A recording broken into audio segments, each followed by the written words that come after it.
Roman Reigns in his first defense as World Heavyweight Champion, taking on his cousin, Jacob Fatu. And we saw how Monday Night Raw ended. The contract signings and these things never go off without a hitch. Of course, it ended the same way that Monday Night Raw ended last week, and that was with a Tongan death grip by Jacob Fatu onto Roman Reigns, put him through a table, maybe with a little assist from Adam Pearce there. Before I ask you about just the match in general, I applaud WWE. I don't know how you feel about this. I applaud WWE for their attempt at splitting rosters in a draft. I really do, because the idea is there. It makes so much sense, Andy, but they just can't follow through with it to save their life. I will say that I have enjoyed this feud being spread across Raw and SmackDown over the last 3 weeks. What do you think? Yeah, it's really weird, and excuse my voice crack and my voice. Listen, it's it's the South and it's spring and it's horrible. So I am It dealing is. with a cold that my 8-month-old baby gave me. But we Blame mommy. it's That's a great always. dad right there. That's a dad move right there. But it's always like I love the idea of a brand, and I love the idea of splitting them into two different brands, and Yep. doing the draft and everything like that. I love that idea. Um, it's hard when it's the same brand. It's two brands within the same company. So like it's not like AEW and WWE, but it's WWE with these two, technically three brands, kind of four if you count AAA at this point. Um, of just kind of jumping across. So I get not doing a straight up brand split. Um, I think they normally do this after Mania, of like kind of jumble it up, and then after Backlash or going into the summer, they kind of hard reset and put people on different rosters and stuff. Yep. So it kind of, I've gotten used to it at this point. It used to really bug me that like we did what they used to call it, the superstar shakeup, Yes. and like all this other stupid stuff. It is what it is now. I think people have just kind of gotten used to it. But I have enjoyed that. Like, this is going across two shows. Obviously, Roman's only going to show up to Raw. He's not going to show up to Raw and SmackDown. So Jacob and the Usos have taken the reins on that. No pun intended. And so I think it's fun right now. But I don't see it really lasting much longer after Backlash. I don't know. I think depends on what the finish ends up being at Backlash and how this thing turns out. I mean, I don't know exactly how what's next in this feud. I think that's the biggest question in this feud, because Andy, this is a fantasy matchup between Roman Reigns and Jacob Fatu. It's a matchup that we have been clamoring for ever since Jacob Fatu got to the WWE, even before Jacob Fatu got to the WWE. Honestly, Andy, when the Bloodline was running strong, it was like, oh man, the Usos have a younger brother. His name's Solo Sikoa, and he's in NXT, and he's really good. And then you've got this Hikuleo guy who's related. But when Jacob Fatu shows up, and here we are, Andy, and it's Backlash, it's this dream matchup. Just don't see how it's a one and done at this point. There's too much importance that is put on this family feud between Roman, Jacob, Usos, Solos, MFTs, yada, yada, yada. But Andy, there's also been so much importance put on this Tongan death grip. Alex was in the chat last week and was asking about it, because last week was the first time that we saw it on Monday Night Raw. And then Jacob brought it back out on Friday Night SmackDown. And then Andy, I just loved how the Usos in their promo just spoke to the importance of the Tongan death grip, and Roman Reigns again tonight in the contract signing talking about it as well. So we mentioned it last week because it was so new and we were reacting to Raw, this new wrinkle in Jacob Fatu's game using the Tongan death grip. And now it's like, oh man, it just makes Jacob that much more vicious and that much more dangerous that you don't exactly know what's going to happen. Yeah, and I think they've done a really good job over the last couple of weeks of building Jacob up, to the point where Raw's going off the air. The OTC's been beaten up, and they're not chanting Roman Reigns. They're not chanting OTC. They're chanting Fatu. Like the crowd is behind what they're doing with Jacob. Finally making him and letting him be this killer werewolf Samoan character that he is. Yep. And so that part of it I really, really like. My only concern is Roman just won the title. So there is a 0.000% chance he loses the title. I would have loved if they would have waited to give this move to Jacob if he was going to win the title in their second or third match. Because now it kind of seems like we're giving Jacob this awesome move, that Roman is probably just going to get out of and win anyways. Yeah, we saw him get out of it twice tonight. You know, during the contract signing, during the beatdown, we saw Roman get out of it twice tonight.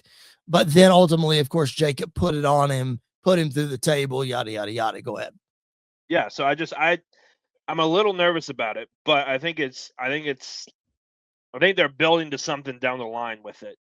I hope that it doesn't do damage to Jacob's character, because they've done such a good job with it. We've seen the ups and downs of Solo after this. I think Jacob's in a much better spot because of his persona and his characteristics and being able to make that connection with the crowd. So I'm hoping that this is not going to do damage, but also at the same time, like, you want to make sure that you're building Roman as champion, because who knows how long he's going to be champion. I said after Mania, I don't think he's going to have a real lengthy run. I could see him dropping the title around SummerSlam, maybe just past SummerSlam. So I don't see him holding it for a very long time. But you also got to build him up in a way, and so you just got to be very, very careful about how you handle it. I think the match is going to be awesome. The finish is what makes me a little nervous. Yes, the finish and what we do after is key, much like we talked about with Cody Rhodes and Randy Orton at WrestleMania, which we're not going to get into, but it's what happens after is what's key to this, because again, this has been such a dream match for fans, not just Roman fans and Jacob fans, but wrestling fans in general. Andy, I remember you and I were in the building, Royal Rumble last year, when Roman and Jacob came face to face for the first time, and you just felt it. You knew when this match finally happened, it was going to be big. But again, it's like, man, it's the first title defense after Roman wins. Like, there has to be more. And Andy, you said it. You think Jacob is in a much better spot than Solo was because Solo didn't fare so well. I put him on the same plane as Jey Uso in these wars that Roman had with Jey Uso, and how much better off that Jey Uso was after this. But again, Jacob Fatu's got more skills than Jey Uso, one could argue, you know? So again, it's about building Roman up, like you said. It's about building Jacob up. And I think if done right, both can benefit from this. And we hope that's what happens here. Let's get to, this is our preview and our prediction show. We're going to predict maybe what we think would happen, what would happen if we were booking this thing. Andy, a lot of people, like you said, very small chance that Roman Reigns loses the championship in this match. A lot has been made over the last couple of days because a graphic was changed about Roman's appearances in the month of June. And he's had a falling out with TKO because of this, that, and the other. And maybe he's leaving, and maybe he's dropping the blah, blah, blah, whatever it is, whatever. Yeah, that's what City Kitty right there says. And they've taken Roman through June. So according to Mike Johnston from PW Insider, which is one of the most reputable sites. I'm not even calling it a dirt sheet because he's not a dirt sheet. He's one of the most reputable news sites out there. According to him, it was a clerical error. Andy, the truth is probably somewhere in the middle of a clerical error and Roman Reigns being upset with TKO. Whatever it may be, it is what it is at this point. I don't think any of that affects the finish of this match. What do you think? No, I don't think it does either. I don't think it affects the finish. I mean, it might affect long term. what's going on. Maybe Roman's not champion going into SummerSlam. Maybe it's something completely different. I think the timing of the things that have happened over the last week and a half, again, are very telling of the direction that TKO and WWE are going in. Not necessarily WWE. The direction TKO is going in, dragging WWE with it and the UFC with it. So the clerical issue stuff, like I believe that's probably partly true. Or they're blaming the clerical issue because, like you said, maybe Roman is like, hey, don't want to do this. There's also been the report that they asked one of their top paid high superstars to take a 50% pay cut, and they did it. So you can take your guess as who that probably was. I have my top guess who I probably think it was because it's the most screwed over man in WWE, even though he's a champion. Yeah. No, not that one. Okay. Oh, not that one. No, not that one. Okay. But it's weird how involved they are right now. They don't need to be involved. Like they are again, perception is everything, and they are actively shooting themselves in the foot. And then they're like, oh, John Cena's coming out to make a big prediction. We could probably all guess what the big prediction or the big announcement might be. So it's just it's a weird time. It's a really weird time. It's a very weird time. But Andy, if I had to make a pick as to who is coming out of this thing, who is coming out with a championship, man, it's Roman Reigns. Like, I know that it seems easy to make that pick. I know that it seems easy to just say, hey, Roman just won the title. Roman is not going to drop it. But Andy, it just makes sense for this story to continue. If we're building up Roman and Jacob, he has to win this match, right? Like, you have to have Roman retain. I don't think it's a screwy finish. I don't think it's like Jacob has the tongue and death grip and Roman taps out so the referee doesn't see it like Gunther did. And I don't think it's anything like that. I think it's a couple spears, 1, 2, 3. I don't know how the Usos get involved. Man, again, I think this thing is hard to predict. So I think we're sort of spinning our wheels if we're trying to predict this.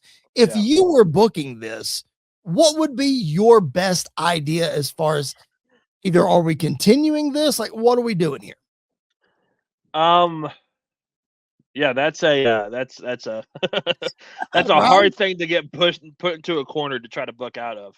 I'll say this: the worst thing they can do is a no finish.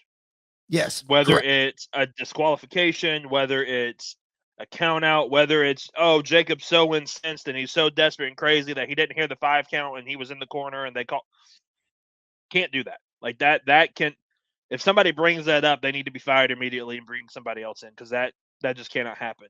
Right. If I was to book this match to try to get through it, I would probably have the Usos get involved.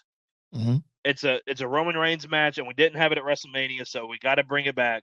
We got to have a ref bump. The ref goes down. Maybe the Usos come out. They don't want to get involved. Jacob shoves one of them, gets in their face. Jimmy super kicks him. Spear, 1, 2, 3. Roman retains, but we're able to push this thing down another month or the next pay-per-view. Maybe even, not even do it at the next pay-per-view, maybe save it for another, like the pay-per-view after. But at the next show, do the Usos versus Jacob and somebody. I don't know who, but somebody. And that would be, I think there are a lot of interesting ways we can take this. I don't know if the long run is to get the title on Jacob. Right. But I wouldn't be shocked if it didn't end up being the long run. Of maybe not even this year, but within the next year or so, this is the start of putting the title on Jacob at some point. I'm going to throw another wrinkle into this. Actually, I'm not going to throw the wrinkle into this. WWE did it for me. The beginning of the show tonight, as you see on your YouTube screen, Andy, just when we think they forgot about it, just when we think that WWE has put the one match that we all need to see. They've put it out of their mind. They've just cast away. It's never going to happen. Roman Reigns and Seth Rollins go face to face to start Monday Night Raw tonight, Andy. So before we talk about Seth's match at Backlash and how this face to face could impact that match, Andy, you have to think this was not done for nothing. I'm not saying it's coming up at Clash in Italy or Night of Champions or SummerSlam or whatever. I'm not putting a date on it. But Andy, this just makes me think, you just said it. Maybe the long-term plan is for Jacob to be champion, but maybe it's not this year. And that face-to-face with Seth Rollins tells me that it's not, I don't think Jacob's taking the title off of Roman in this feud.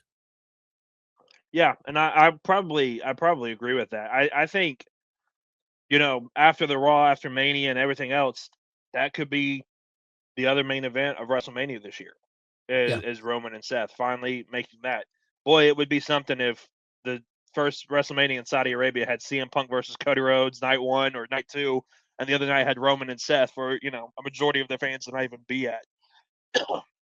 I could see it. I could see that absolutely happening. You talk about an incredible set of main events that we looked at this year, before the McAfee stuff happened. It's like, okay, you got Roman and Punk on one side and you got Cody and Randy on the other side. What in the world could top it? Well, throw Seth Rollins in there and, maybe that'll top it. So, Andy, again, they give us this nugget. So I think we're headed there at some point. I just don't know. Yeah, I don't know either. And it may be one of those that it's not even for the title when they wrestle. Like it could just be a straight up one-on-one match between Roman and Seth at some point. Andy, I don't know about you, but when that face-to-face happened to start Raw, like I just got giddy all over again. I'm like, just give me this. I don't really care about anything else. I just want this again. Please just do this right. Yeah, no, I agree. It's something that we've been wanting to see for a while. It's ridiculous. I'm not counting the tag match. It's ridiculous, or the triple threat, is that we haven't got a one-on-one between Roman and Seth since Royal Rumble. Yeah. Well, I'm talking about at Mania. But I'm talking about at Mania. Like this is like Triple H, Shawn Michaels never facing each other at WrestleMania. I know. Like, why has this never happened? Why has that never happened?